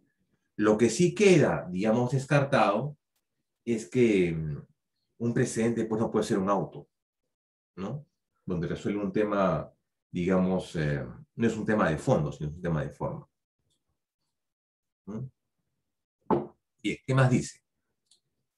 Dice, constituyen presente vinculante cuando así lo exprese la sentencia. O sea, la decisión tendrá que precisar en determinada parte de este acto procesal lo siguiente. Esa es la fórmula. De conformidad con el artículo 7 del Código Procesal Constitucional, los fundamentos jurídicos contenidos en lo resuelto, contenido en los fundamentos jurídicos 1, 3, 4, 5, 7 y 8 de esta sentencia, constituyen precedente vinculante y de cumplimiento obligatorio a partir del día siguiente de su publicación. Claro, entonces son parrafitos, ¿no? Son los párrafos de la sentencia. Pero en general eso es el precedente, o sea, es el párrafo, es la hoja, es la carilla, no, ¿verdad? O sea, por eso es que es una crítica al artículo 7, que es muy general, es muy ambiguo, muy difuso. O sea, decir, toda la sentencia es precedente. No, señor, precedente es aquella regla jurídica expuesta en un caso en concreto. Ese es el precedente. Bueno, acá estamos analizando, criticando y aparte desmenuzando el artículo 7. ¿Qué más dice? Precisando el efecto normativo, precisando el extremo de su efecto normativo. Efecto normativo. Interesante, ¿no? ¿Qué significa ese efecto normativo? ¿Significa qué cosa? Que el tribunal debe desarrollar un contenido de ley. No. Ya dijimos, ¿no? Que el precedente no es ley. El precedente tiene por tales efectos similares, una ley, pero no es ley. Su efecto normativo. Entonces, ¿qué significa eso? El efecto normativo. El efecto normativo, básicamente, está contenido acá. Está. El tribunal ha precisado que el precedente deviene en parámetro normativo y tiene por tales efectos similares a una ley, pero no es ley. No es ley por una, entre muchas razones, porque no tiene el origen legislativo, pero sí tiene lo otro, que tiene una norma, la notio, la vocatio, la jurisdictio y demás. Pero por eso no es ley. ¿De acuerdo? Entonces, ese es el elemento normativo. ¿Qué más dice el artículo 7? Para terminar con el análisis del artículo 7. Dice, cuando el TC resuelva apartarse del precedente, debe expresar los fundamentos de hecho y de derecho que sustentan la sentencia. Claro, es lo que se conoce como el cambio jurisprudencial, el viraje jurisprudencial. Un precedente se deroga por otro precedente. Los precedentes pueden ser cambiados en el ámbito, los precedentes pueden ser cambiados en el ámbito normativo. ¿De acuerdo? Los precedentes, repito, pueden ser cambiados en el núcleo normativo. El precedente se deroga por otro precedente. O sea, el precedente sí puede ser modificado. ¿De acuerdo? Bien. Pero para eso debes expresar las razones de la decisión. Ello estaba establecido, recuerdo, en la ley orgánica del Tribunal Constitucional, lo que se conocía como el viraje jurisprudencial. El precedente puede ser cambiado siempre y cuando exista una decisión, ¿no? Y la razón del cambio, lo que se llama esto, el viraje jurisprudencial. ¿De acuerdo? Siguiente criterio. A ver. Acá está. Veamos el criterio jurisprudencial. Y sobre eso nos vamos a dedicar en lo que me resta de la sesión. ¿Qué dice el criterio jurisprudencial? Vean, también me parece que es mucho más completo, más preciso, y significa pues un avance importante en relación al código. Expediente 0024-2003 AITC, Municipalidad de Lurín, sentencia del 10 de octubre del año 2005. ¿Qué dice esta sentencia? En una parte de la decisión. Vean, es lo que dice lo siguiente.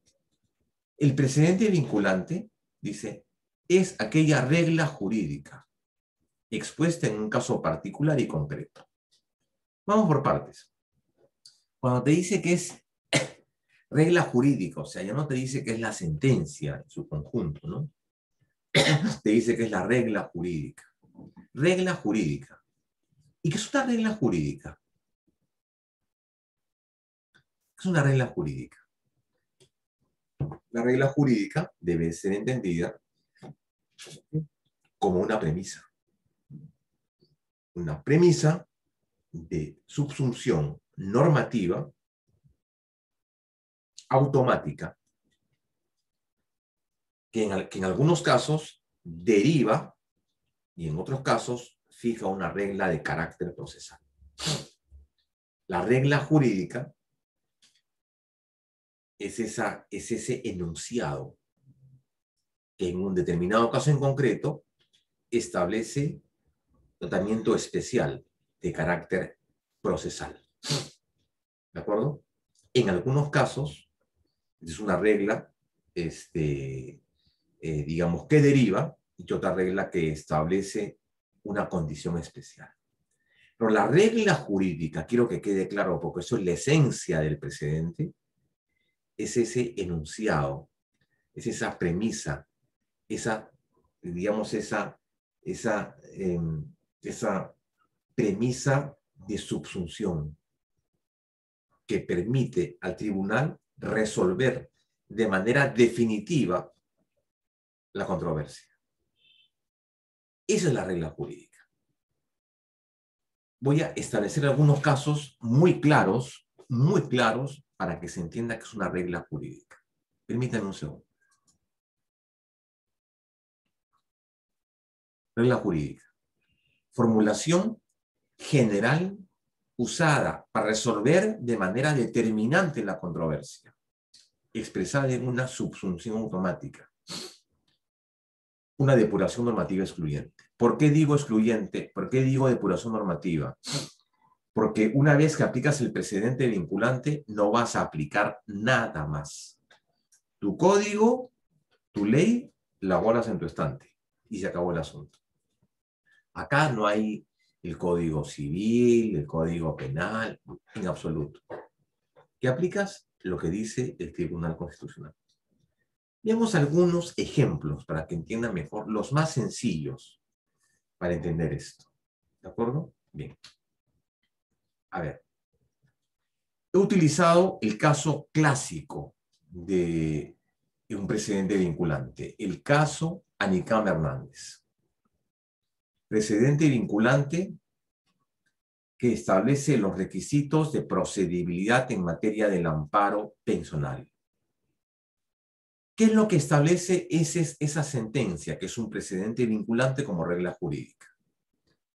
En el fundamento jurídico 37, la sentencia dice lo siguiente, o sea, se extrae de la sentencia lo siguiente. Y eso está contenido en una parte del fallo, ¿no? De conformidad con el artículo 7, el fundamento jurídico 37 es considerado como un precedente vinculante. ¿Qué dice ese artículo 37? Entre otras cosas. El amparo, dice, resultará procedente cuando se trate en la demanda de la protección de un derecho, un contenido esencial del derecho fundamental. El amparo resultará procedente cuando se trate en la demanda de la protección de un derecho, de un contenido esencial. Ese es el enunciado. Entonces, contrario sensu, si lo que se plantea en la demanda no está vinculado a un contenido esencial, entonces, ¿qué pasa? El amparo resulta improcedente. ¿No es así? Repito nuevamente. El amparo resulta procedente, o sea, adecuado, idóneo, cuando se trata en la demanda la protección de un contenido esencial. Perfecto. Contrario sensu. El amparo resultará improcedente cuando no verse sobre un contenido no esencial. Esa es la premisa. Automática, ¿no? Porque no tengo que alegar nada más, no tengo que precisar nada más. ¿Tiene un contenido esencial o no tiene un contenido esencial? Si la demanda cuenta con un contenido esencial, viable en amparo. Si no cuenta con un contenido esencial, inviable en el amparo. Si no se cumple la condición, el proceso se deriva. Esa es una regla jurídica. A eso se limita, se restringe el precedente vinculante. Más adelante, otra regla jurídica. Vean, otra regla jurídica en Anicam Hernández. En los procesos de amparo en materia personal tiene un doble contenido. Esencial y no esencial. El esencial será competente la vía constitucional y el no esencial será la vía ordinaria. Así de simple. Determina también qué cosa, una labor de competencia con respecto a materia. La vía constitucional resolverá únicamente qué cosa, el contenido esencial, y la vía ordinaria el contenido no esencial.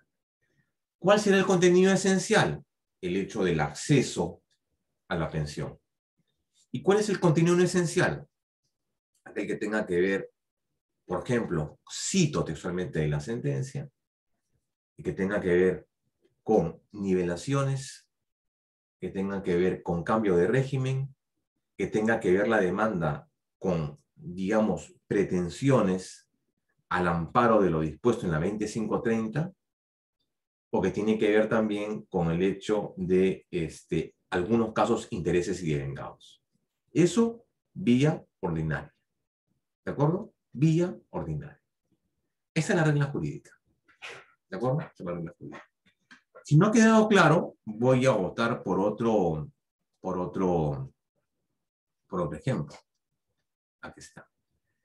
Pedro César Antonio Bailón Flores, expediente 206-2005 PATC. Este es mucho más sencillo que el anterior. A ver, Ernesto, con todo gusto te respondo ahorita. Dame un segundito y te respondo con todo gusto tu pregunta. Bien. En materia laboral, veamos así de simple, para que quede clarísimo qué es el precedente vinculante. En el proceso de amparo laboral, dice, solo proceden los casos de 3 tipos de despido: nulo, incausado y fraudulento. Esa es la regla jurídica expuesta en el caso César Antonio Bailón Flores. El amparo laboral solamente será viable cuando se demande ¿qué tipo de despido? Nulo, incausado y fraudulento. Quiere decir que sin la demanda y otro tipo de despido, ¿qué significa? Que el amparo no es el idóneo, que la demanda deberá ser resuelta en otra vía laboral. ¿Qué otro despido? Por ejemplo, tengo un despido, señor, a mí me despidieron porque la empresa cerró, la empresa quebró, la empresa se fusionó con otros, hubo una reducción de personal y me despidieron. Pues, no sé, eso no es ni nulo, ni incausado, ni fraudulento. ¿No? ¿De acuerdo? Pero cuando hay un despido, digamos, hay un despido por maternidad, hay un despido por discapacidad, hay un despido porque el trabajador está con SIDA, hay un despido porque el trabajador, porque ha habido un trato discriminatorio, o ha habido acá engaño, o no ha habido causa justa, el despido se tramita vía proceso de amparo. No significa que necesariamente puedes también tramitarlo en vía ordinaria, pero esa es la regla. Regla de derivación. Es una, pero también ¿qué cosa tiene? Otra regla. Siempre que no existan hechos controvertidos que requieran ¿qué cosa? Actuación probatoria.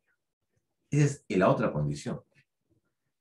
Entonces, así de simple. El amparo laboral será procedente cuando se discuta en ellos despido nulo, incausado y fraudulento. Los otros, otra vía. Segunda regla jurídica. Y además aquellos casos en los cuales que no existe una cuestión probatoria necesaria. Esa es la regla. Tercera regla jurídica. Los temas que tengan que ver con, por ejemplo, con, digamos, se me ocurre subsidios, bonificaciones, rotaciones, nombramientos, y todo eso vía procesal laboral. Así de simple. Esa es la naturaleza de la regla jurídica. Más adelante, aquí está, esto es lo que debe decir, es la sentencia. Declarar que las reglas procesales de aplicación de las demandas de amparo a la que la fecha de publicación de esa sentencia se encuentran en trámite, previstas en el fundamento jurídico 54-58. Reglas procesales. Regla jurídica y regla procesal. Si esto es lo que dice la sentencia, no me cabe duda a mí que es un precedente vinculante, que es regla jurídica, que es un precedente vinculante. Bien, ¿qué más dice este artículo? Este extracto de esa sentencia. Y lo he desagregado. En primer lugar dice, ¿no? Es aquella regla jurídica. Bueno, la regla jurídica a mí me parece que está clarísima. ¿Qué más dice? Dice, expuesta en un caso particular y concreto. Expuesta en un caso particular y concreto. Y que decide establecer como regla general. Perfecto. ¿Por qué? ¿A qué se refiere esto? ¿No? Dice un caso particular. Por una razón. ¿Saben por qué? Porque no es necesario la existencia de un caso difícil, emblemático, controvertido, un caso discutible. Puede ser cualquier caso. ¿De acuerdo? Puede ser, ¿qué cosa? Cualquier caso. No requiere una especial trascendencia, no requiere pues una sesuda interpretación, ¿no? No requiere pues, no es un caso emblemático. Cualquier caso. Revisen ustedes todos los precedentes que se han emitido a la fecha. Hay casos difíciles, casos emblemáticos, y hay casos que no lo son. Por eso puede ser cualquiera. Dice, y que además devenga en parámetro normativo. ¿Qué dije hace un rato, no? El parámetro normativo significa que su contenido no es legal. Su contenido tiene efectos similares a una ley. Pero ¿qué más dice acá? Dice, es decir, y otra cosa, dice, naturaleza homóloga. Ojo, no parecido, ¿de acuerdo? No parecido, sino homóloga. ¿Qué significa homólogo? Casos iguales. Cuando digo homólogo no significa que las partes deben ser iguales, la demanda debe ser igual, el mismo juez, la misma pretensión, el mismo proceso. No. Deben ser iguales. Y para eso se aplican dos técnicas, pues, ¿no? La técnica del tertium comparationes y liter comparationes. Casos iguales. Si no, el precedente vinculante no resulta aplicable. Quiero ir a la parte final de esto, dice, es decir, ¿no? Dice, tiene por su condición de tal efecto similar a una ley. Lo dije hace un rato, pero no es ley. ¿Qué le falta para ser ley? El origen legislativo. No se discute en el Congreso. El precedente vinculante resulta siendo una parte de la decisión. Resulta siendo, ¿qué cosa? Un extracto de la sentencia debidamente identificada y precisada. ¿Qué más dice?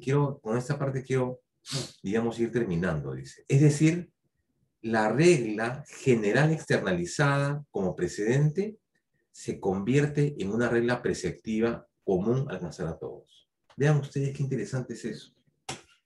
Porque es una regla preceptiva. ¿Saben por qué? Porque a partir de su externalización, a partir de su publicación, ya cumple un elemento de información general. Es decir, ya el abogado sabe o debería saber que plantear esta demanda con esta pretensión ya no se puede. O que ya no se debe. Se puede decir, no se debe. O sea, el abogado ya debe estar informado. O sea, eso es lo que decían en Inglaterra, ¿no? El sistema del precedente funciona en la medida que un órgano emita, el otro cumpla. Que exista esta obligación de este precedente horizontal, que todos lo cumplan, y un precedente vertical. Cuando dice precedente horizontal, operadores, abogados, en fin, todos en general. Regla preceptiva, es un precepto que debería ser cumplido por todos. Es el criterio digamos, de la regla preceptiva. Bien, vamos a dar respuesta a algunas preguntas, con todo gusto. Hay una pregunta que estaba pendiente acá. Ernesto Ruiz Cárdenas me pregunta, con todo gusto, ¿cómo sería el tratamiento de un precedente vinculante de la Corte Internacional frente a un precedente nacional en temas de derechos humanos? Obviamente, en la propia Convención Americana de Derechos Humanos se establece la reiteración y la obligatoriedad con respecto a las decisiones que emite la Corte en los casos en concreto. Y más aún en las sentencias de fondo en las cuales desarrollan la responsabilidad internacional y en la cual la Corte, la CIDH, establece obligaciones que deben ser cumplidas por el Estado. Frente a un precedente, no lo llama precedente vinculante, lo llama simplemente jurisprudencia uniforme. Pero frente a lo dispuesto en la Corte Interamericana en relación a un tribunal constitucional, interno, local, yo creo que la jerarquía entre ambos es clarísima. El precedente internacional tiene mayor vigencia que el criterio interno. Pero raro, y le digo raro esta afirmación, ¿por qué? Porque generalmente los tribunales internacionales no incorporan o no incluyen en su decisión la presencia de un precedente interno, porque a ellos lo que les interesa son la aplicación de sus propios precedentes. O sea, raro sería la presencia de un conflicto como este, es decir, un conflicto generado entre la aplicación de un precedente interno y un precedente internacional. Particularmente, considero que en el ámbito internacional el precedente interno, la verdad, interesa o tiene poquísima relevancia. Pero frente a un eventual conflicto extraordinario, definitivamente en el ámbito del derecho internacional de los derechos humanos, el precedente internacional, el precedente emitido por una corte internacional, tiene obviamente más vigencia que un tribunal interno, definitivamente.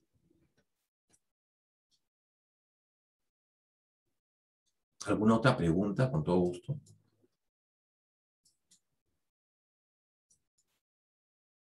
Doctor Henry, no sé si usted está por ahí. Doctor, sí, estoy pendiente, estoy atento a la clase, doctor. Doctor Henry, yo tengo, realmente le reitero a los alumnos que nos acompañan el día de hoy, que tenemos en este caso, como en los otros casos, tenemos un material abundante. Por favor, escríbanme y con todo gusto les envío la información que tengo, ¿no? El tema del precedente es un tema realmente bastante amplio. Yo he tratado de hacer un esfuerzo de sintetizar o de alguna manera de resumir lo más relevante, ¿no? Porque en el Perú se han dado más o menos unos 55 precedentes vinculantes, ¿no? Que definitivamente tienen un contenido muy, muy interesante y bastante amplio. Yo les diría más bien a los colegas que nos acompañan el día de hoy que hay pues una, digamos, interesante e importante compilación de estos temas, los cuales obviamente con todo gusto se los acercamos a los alumnos que tengan a bien escribirnos el día de hoy. Así que reitero nuevamente mi correo electrónico para cualquier duda o consulta. Lo voy a escribir acá nuevamente, delgadoconsultor@hotmail.com. hotmail.com.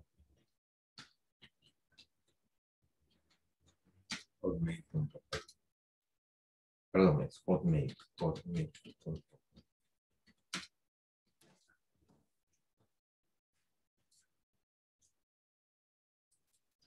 Precisándole finalmente lo siguiente, que el criterio en el cual se basa el día de hoy la definición operativa del precedente vinculante ya no está en el artículo 7, pues. La definición operativa del precedente vinculante se encuentra contenida y desarrollada en la sentencia 0024/2004 IPC. Ahí encontramos el día de hoy la definición operativa del precedente vinculante. Las razones del cambio, por qué se cambia un precedente, ¿no? ¿Cuándo se cambia? Básicamente se cambia un precedente porque existen distintas interpretaciones por parte del Poder Judicial que lo que han traído como consecuencia ha traído, digamos, el deterioro del derecho. Existe una indebida interpretación, una indebida, incorrecta e insuficiente interpretación por parte de los operadores judiciales ordinarios en torno a un derecho. Número 2, existe un conflicto con respecto a estas interpretaciones, la cual es necesaria que haya una interpretación mucho más ampliada y necesita que cosa una interpretación mucho más amplia del derecho y por tanto ahí se establece esta nueva interpretación por parte del Tribunal Constitucional. ¿No es así? Entonces es básicamente eso, el hecho de por qué se crea un precedente y aparte se que está acá, ¿no? La necesidad de cubrir una laguna normativa. La función de integración del TC en este caso es importante, porque muchas veces al emitir precedentes vinculantes estamos corrigiendo lagunas normativas y además vacíos legislativos, ¿no? Esa es una de las razones. Finalmente es esto también procesal. ¿Cuáles son las razones para el uso del precedente? Existencia de la relación de un caso y un precedente y la decisión por parte del tribunal de una cosa juzgada. Si encontramos eso, entonces podemos hablar de un precedente vinculante. ¿Y hay algunas excepciones? Sí. El caso del Gorríos Núñez es un caso, digamos, muy, pero muy preocupante, porque no expresa regla jurídica. ¿Qué cosa expresa? Criterios orientadores. Tema preocupante. En fin, Ya estamos a la espera de que se elabore algún proyecto de reforma del Código Procesal. Y yo creo que en el ámbito del precedente vinculante, yo creo que va a haber una serie de modificaciones y cambios. Pero qué duda cabe que es la parte más importante que demuestra el activismo del Tribunal Constitucional, la necesidad de crear los cauces y ordenar la jurisprudencia, de establecer líneas de desarrollo jurisprudencial, líneas de investigación y aparte garantizar esa jerarquía normativa por parte del Tribunal Constitucional. Yo con ello me despido, doctor Henry, agradeciéndole nuevamente por su gentil invitación. Ya le habré informado a los alumnos la situación que conversamos en horas de la mañana. En todo caso, siempre llano a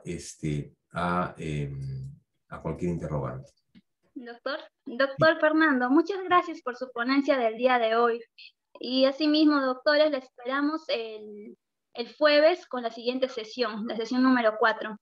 Y le agradecemos, doctor Fernando. Que tenga muy buenas noches. Listo, Paola, igualmente para ti y por tu intermedio, saludos a todos los amigos de las redes. Gracias. Buenas noches, doctores. Buenas Cuídese, noches a doctor. todos. Muchas gracias. Buenas noches, estimados doctores.